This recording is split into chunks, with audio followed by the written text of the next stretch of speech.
I just finished last night making up these Christmas t-shirts for my husband and I on my Cricut machine. And for those of you who love Christmas Vacation, you know exactly what these sayings are. And we're gonna be going to a Christmas party and they said to wear an ugly Christmas sweater, but I thought these would be really funny instead. And then we can also wear these with our Christmas jammies. The machine that I use to make our Christmas t-shirts is called the Cricut Explore Air 2. And I will link this machine for you with all the best prices that I can find online and best shipping options. And then you have all of these different options for what you're gonna make depending on whether it's a t-shirt or a sign and the type of paper you're using. And then you open your Cricut machine up and then you have a sticky mat that you're gonna load your paper onto. I like to use the extra long mat and then I also have a smaller one. I'll link all that as well. And that's basically all you do. And then you turn the knob for whichever setting you're gonna be using and you stick your paper on there and then I'll show you some of the next steps.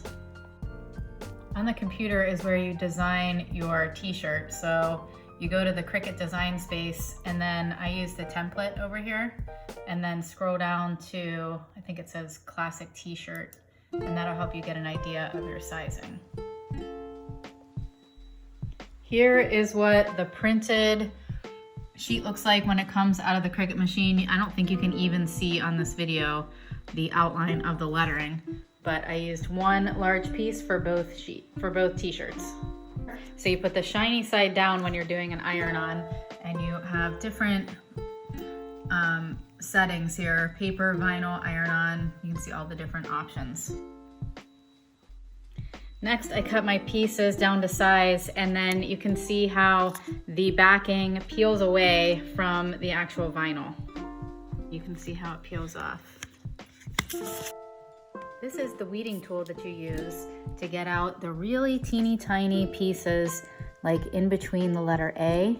You use this weeding tool and it just pulls it right out.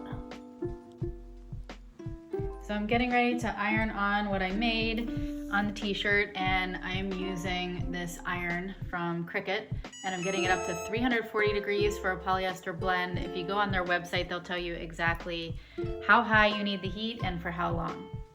I preheated the shirt for about 15 seconds, and now I just placed my decal on here, and I'm going to take my iron and set it on top here.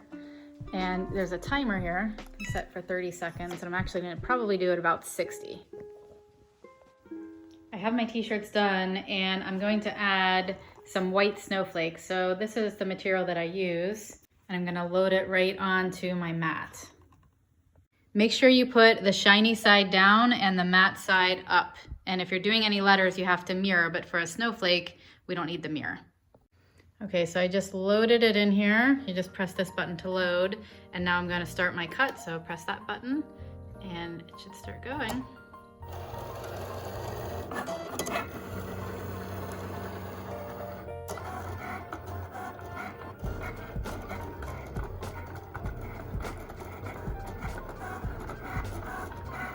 So now it's completed. I'm gonna take my mat out, peel this off. I have the iron preheating to, it's gonna go up to 340 degrees. And then we're gonna preheat the shirt over here in the corner for the snowflake. And I think we press it for about 50 seconds. With scissors in order to get this thing going, because it's very hard to separate the vinyl from the backing. I weeded my snowflakes. I have 4 of them, and I think it will make the t-shirt look much more Christmassy once I put it on there. So first step is we're going to preheat the spot where we're putting the snowflake. It's up to 340. And then once this spot is preheated, you're gonna wanna put the sticky side down. So sticky side is down, and then I'm going to put the iron on for about 50 seconds. Then you're going to flip it over to the back side and heat it up again for about 15 seconds. Okay, so the first snowflake is on, and now I'm warming up the area for the second one. The t-shirts are done, and here's how they turned out.